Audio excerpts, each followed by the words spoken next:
Hello students. बेटा अब तक हमने इलेक्ट्रिक पोटेंशियल के कंसेप्ट को अच्छे से स्टडी करने का प्रयास किया। हमने डिफरेंट सिचुएशंस में इलेक्ट्रिक पोटेंशियल को कैलकुलेट भी किया है। ठीक है, तो मैं आपको बताऊं, मैंने आपको एक पॉइंट चार्ज की वजह से इलेक्ट्रिक पोटेंशियल निकालनी बताई थी, जिसका फॉर्मूला आपने लिखा भी है, समझा भी है, सारी चीजें आपको पता है। वो ये होता है कि किसी भी पॉइंट पर एट एनी पॉइंट किसी पॉइंट चार्ज की वजह से इलेक्ट्रिक पोटेंशियल ये आती है। ठीक है, तो आज हम थोड़ा सा डिफरेंट केस स्टडी करेंगे। अगर हमारे पास एक से ज्यादा चार्ज है, ठीक है, या हम ये कहें कि if we take a combination of two equal and opposite charges separated by some distance। आप समझ गए होंगे मैं किसकी बात कर रहा हूं। एक्चुअली में मैं बात कर रहा हूं दो इक्वल और अपोजिट चार्जेस की, माइनस क्यू और प्लस क्यू, और वो दोनों एक दूसरे से सेपरेटेड हैं, मान लिया L दूरी से। तो ये क्या बन गया आपका, this type of combination is known as dipole. आपको याद आया होगा ना, पहले भी पढ़ा है कि ये क्या है, आपका एक डायपोल बन गया। तो आज का जो हमारा टॉपिक रहेगा वो इलेक्ट्रिक फील्ड को स्टडी करना होगा, सॉरी इलेक्ट्रिक पोटेंशियल को स्टडी करना होगा। किसकी वजह से, इस डायपोल की वजह से, क्योंकि फील्ड तो हम स्टडी कर चुके हैं, तो पोटेंशियल के कंसेप्ट में पढ़ रहे थे हम, तो उस बात को हम कैलकुलेट करेंगे कि जब दोनों चार्जेस का कॉम्बिनेशन ले लिया जाए तो हमारा कंबाइंड रिजल्ट क्या आता है, किसका, एट एनी पॉइंट, किसी भी पॉइंट पर पोटेंशियल का। ठीक है, तो वो हम कैलकुलेट करने की हम कोशिश करेंगे। देखिए, सबसे पहले आपको कंस्ट्रक्शन समझ में आनी चाहिए, तभी आप काम को और डेरिवेशन को अच्छे से निकाल सकते हैं। देखिए बेटा, इसके लिए मुझे क्या चाहिए, इलेक्ट्रिक पोटेंशियल निकालनी है, ये मेरा कैलकुलेटिंग पार्ट रहेगा। किसकी वजह से, इलेक्ट्रिक डायपोल की वजह से निकालनी है। ठीक है, तो सबसे पहले मैंने क्या लिया बेटा, ए बी, एक इलेक्ट्रिक डायपोल ले लिया। तो ए बी जो इलेक्ट्रिक डायपोल है, A B is an electric dipole. ठीक है, समझ में आ गई बात। अगर डायपोल है तो विद सेंटर एट ओ, इसका जो सेंटर होगा वो ओ बिंदु पर है। लेंथ जो है इसकी, लेंथ क्या बेटा, एल मान ली हमने। ठीक है, और डायपोल का जो मोमेंट है, डायपोल मोमेंट वो हमने मान लिया बेटा पी।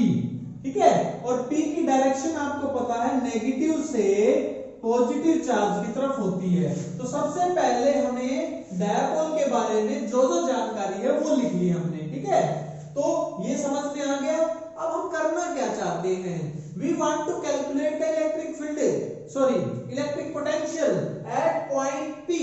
हम इस पी पॉइंट पर इस डायपोल की वजह से इलेक्ट्रिक पोटेंशियल निकालना चाहते हैं, तो हमें इस पी पॉइंट को मानना पड़ेगा।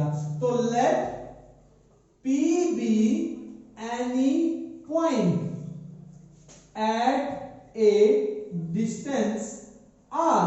बेटा r दूरी पर, यानी कि ये जो O से P तक की जो दूरी है बेटा, वो हमने r मान ली। ठीक है, तो इस r दूरी पर हमारे पास P बिंदु हमने चूज कर लिया इलेक्ट्रिक डायपोल से। और कंडीशन क्या है, making an angle, making an angle theta. ठीक है, विद डायपोल, डायपोल के साथ ये जो पी बिंदु है बेटा, ये जो बिंदु है ये एंगल थीटा बना रहा है। ये देखो, ये यहां पे थीटा बना रहा है, ये वाला बात समझ में आ गई। तो जो जो चीजें मुझे चाहिए थी कंस्ट्रक्शन के लिए वो मैंने अभी कर ली है। ठीक है, अब देखिए, अब इस पी बिंदु पर इस दोनों कॉम्बिनेशंस की वजह से, माइनस क्यू और प्लस क्यू चार्ज की वजह से इलेक्ट्रिक पोटेंशियल निकालनी है। हमें इंडिपेंडेंट चार्जेस की वजह से पता है।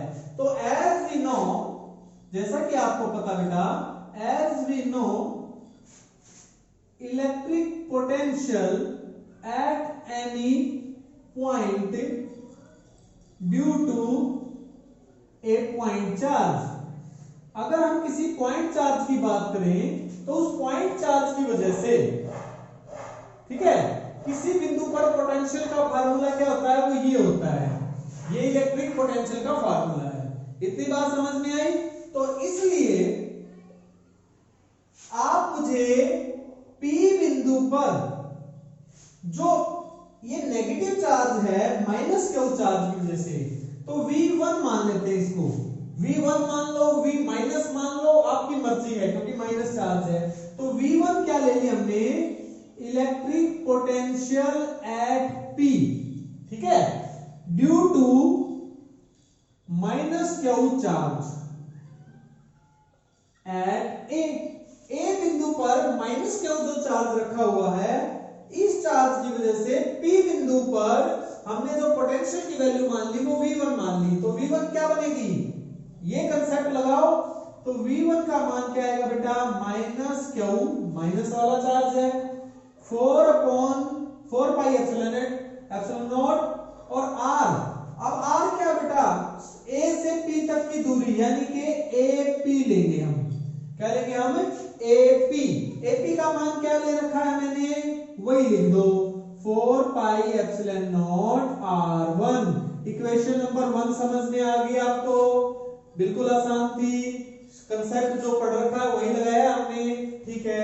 दूसरा, सिमिलरली बताइए मेरे को, V2 मान लेते हैं हम, electric potential eight P due two plus Q charge eight B point, ठीक है। तो B पॉइंट पर जो प्लस क्यू चार्ज है, इसकी वजह से यहां पर इलेक्ट्रिक पोटेंशियल की वैल्यू क्या आएगी, अपनी बार V2 आएगी। तो V2 की वैल्यू क्या लिखें, Q प्लस का है, 4 पाई एप्सिलॉन नॉट, दूरी क्या लिखेंगे बेटा, BP, और BP को आपको पता लग गया कितना है, ये R2। ये दोनों इक्वेशन मेरे ख्याल से आपको समझ में आ गई होंगी। क्या आपको दोनों सिचुएशन समझ में आ गई, दोनों पोटेंशियल्स की वैल्यू पता चल गई, क्लियर हो गया, यानी कि आपको दो इंडिपेंडेंटली चार्जेस की वजह से इलेक्ट्रिक पोटेंशियल पता चल गई। फिर आपको जब चार्जेस की वजह से, इंडिपेंडेंट चार्जेस की वजह से पोटेंशियल पता हो और टोटल सिस्टम की पोटेंशियल निकालनी हो, तो सुपरपोजिशन प्रिंसिपल लगाना पड़ता है। तो यहां पर हम क्या करेंगे बेटा, हम सुपरपोजिशन प्रिंसिपल लगाएंगे। तो बाय सुपर पोजीशन प्रिंसिपल, तो सुपरपोजिशन प्रिंसिपल से जो टोटल पोटेंशियल आएगी इस पूरे डायपोल या सिस्टम की वजह से, वो V मान लेते हैं, तो वो V1 प्लस V2 के बराबर आएगी, V1 प्लस V2। V1 क्या है, minus Q upon 4 pi epsilon not R1 plus Q upon 4 pi epsilon not R2। इतना समझ में आ गया? तो इसके बाद हम देखिए इस वैल्यू को जब सॉर्ट आउट करके लिख रहे हैं, तो ओवरऑल देखो, Q upon 4 pi epsilon not 1 by R2 minus 1 by R1, ठीक है। तो ये इक्वेशन नंबर 3 समझ में आ गई आपको, पिक्चर समझ में आई? तो बेटा अब हमारे पास सॉल्यूशन आ चुका है, बस हमें क्या करना है, इस R2 और R1 की वैल्यू को पुट करना है और रिजल्ट आ जाएगा। यहां तक हमें जो बेसिक कंसेप्ट आज तक पढ़ा है उसी का इस्तेमाल किया है, कोई डिफिकल्ट टास्क नहीं थी, ठीक है। तो अब बेटा तुम्हारा जो मेन पर्पस है इन दोनों वैल्यूज को कैलकुलेट करना है, ठीक है। तो to calculate R1 and R2, R1 और R2 के लिए हम क्या करेंगे, हमें थोड़ी सी कंस्ट्रक्शन और करनी पड़ेगी।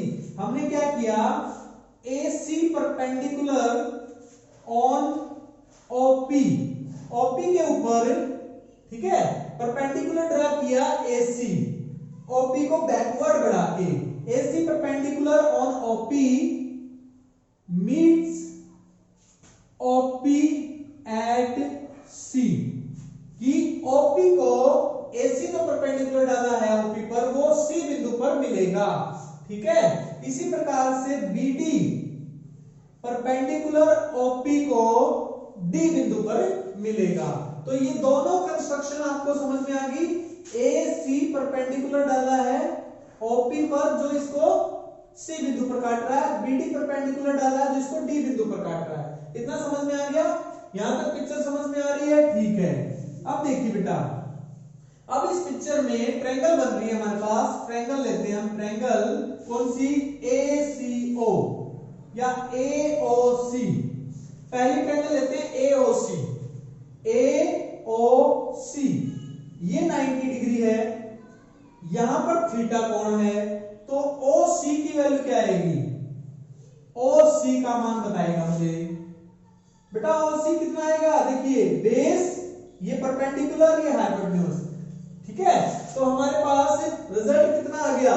देखिए कितना आएगा, ध्यान से सुनो बेटा। अच्छा ध्यान रखना, अगर हमारा टोटल लेंथ याद रखना, लेंथ मैंने L लिखी थी।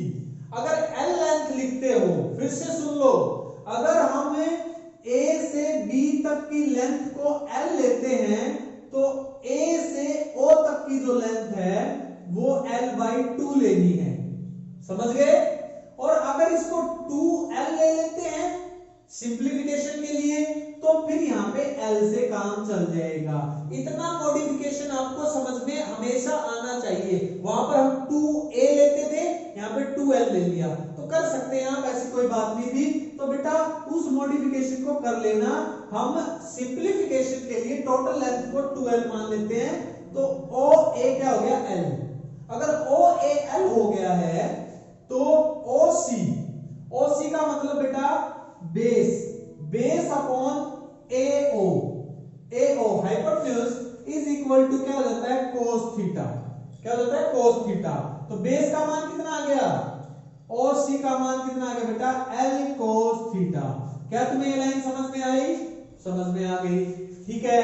ट्रायंगल दूसरी लो, दूसरी ट्रायंगल है हमारी DOB। इस ट्रायंगल में भी ध्यान से देखो, ये हाइपोटेन्यूज हो गया, ये परपेंडिकुलर हो गया, ये बेस हो गया, यानी कि अब हम क्या करेंगे?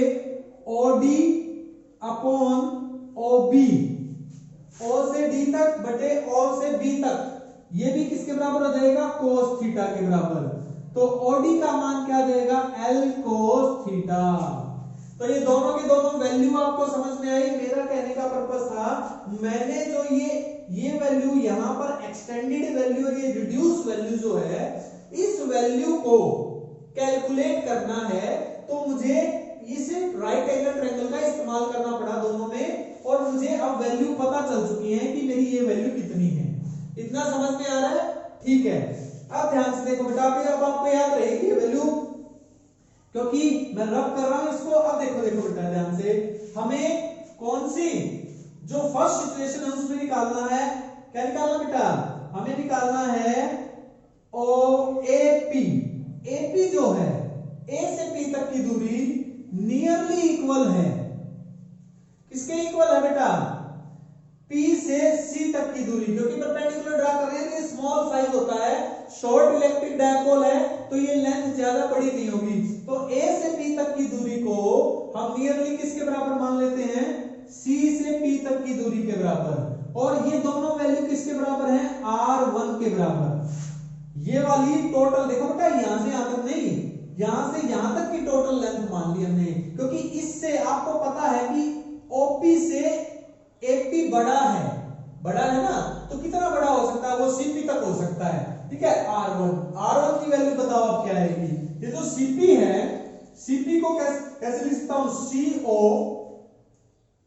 Plus OP, CO plus OP, ठीक है। तो CO का मान आपको पता है, OP का मान R है, तो हमारे पास AP मतलब R1 का मान क्या आ गया? R1 का मान आ गया बेटा R plus L cos theta. ये इक्वेशन आपको समझ में आई? ठीक है। सिमिलरली अब मैं क्या लिखूं? अब मुझे लिखना BP को किसके बराबर मानना पड़ेगा? क्योंकि परपेंडिकुलर ड्रा करना था, तो BP किसके बराबर हो जाएगा? DP के बराबर। और DP और BP दोनों किसके बराबर हैं? R2 के बराबर। और ये कैसे आएगा? OP में से OD घटा देंगे हम, OP में से OD घटा देंगे, तो BP का मान यानी कि R2 का मान कितना आ गया, R minus L cos theta, L कोस थीटा। ये वाली लाइन भी आपको समझ में आ गई होगी। आपको पिक्चर समझ में आई? मैंने क्या किया है बेटा, मैंने ट्रायंगल्स का इस्तेमाल किया और हमने R1 और R2 जो दो वैल्यू हमें चाहिए थी यहां पर, वो कैलकुलेट हमने कर ली है, वो हमने निकाल ली है। ठीक है, तो ये बात आपको समझ में आ गई होगी। अब मेरा मेन पर्पस क्या रह गया, R1 और R2 की वैल्यू को पुट करना। फिर से देखो, R1 और R2 की वैल्यू जो हमारे पास आई है उनको कैसे पुट करोगे।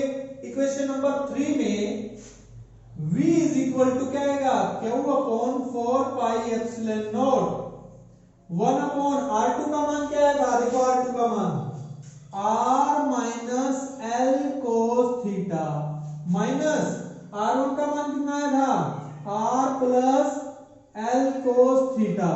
रिजल्ट समझ में आ गया। अब एलसीएम लेके इसको सॉल्व करेंगे हम। ठीक है, तो Q upon 4 pi epsilon naught, LCM क्या आ गया बेटा बताओ, a minus B a plus B, यानी कि r minus L cos theta और r plus L cos theta, ये दो रिजल्ट है ना। तो इन दोनों रिजल्ट्स को, ये इसका एलसीएम होगा तो रिजल्ट आ गया r plus L cos theta minus r minus minus plus L cos theta. समझ में है ना, इसको यहां पे लिखूंगा तो r से r cancel, 2l cos theta रह गया ऊपर, कितना रह गया बेटा 2l cos थीटा। तो ओवरऑल मैं क्या लिख दूं रिजल्ट को, मेरा रिजल्ट बन गया v इज इक्वल टू, मेरा रिजल्ट क्या बन गया बेटा, v is equal to r क्या हुआ अपॉन 4 पाई एप्सिलॉन नॉट, ठीक है, इनटू क्या बच गया 2l cos theta upon a minus B a plus B, a square minus B square. ये रिजल्ट भी आपको समझ में आ गया होगा। तो बेटा ये आपका टोटल सॉल्यूशन है, इसको आप मॉडिफाई करके स्पेशल केस हम करेंगे, तो आपको ये बातें बिल्कुल आसानी से समझ में आ गई होंगी। अब आपको पता है कि charge into length of the dipole, charge into length of the dipole किसके बराबर होती है, p का मान क्या होता है, charge into length of the dipole. तो इस वैल्यू को हम v इज इक्वल टू क्या आ गया, ये हो गया p के बाद क्या रह गया cos theta upon 4 pi epsilon not, ये रिजल्ट आ गया, ठीक है ना, 4 पाई एप्सिलॉन नॉट, और उसके बाद क्या लिख देंगे हमें r square minus L square cos square theta. तो इक्वेशन नंबर जो 4 है वो हमारा रिक्वायर्ड रिजल्ट है। इस पूरे कॉम्बिनेशन की वजह से जो पोटेंशियल आई इस बिंदु पर वो हमारी ये आएगी। क्लियर हो गई बात, यहां तक सबको समझ में आ गया होगा। अब मैं इस डायग्राम को रब करके या इसकी सिचुएशंस देख लेते हैं एक बार, फिर रब करेंगे। देखिए बेटा, अब ये जो P बिंदु है ये कहां पर हो सकता है। अगर इस P बिंदु को मैं इस डायपोल की, ये कौन सी लाइन कहलाएगी, एक्सियल लाइन, और बेटा ये सीधी लाइन कौन सी कहलाएगी, यहां से रब कर देता हूं एक बार मैं, ठीक है।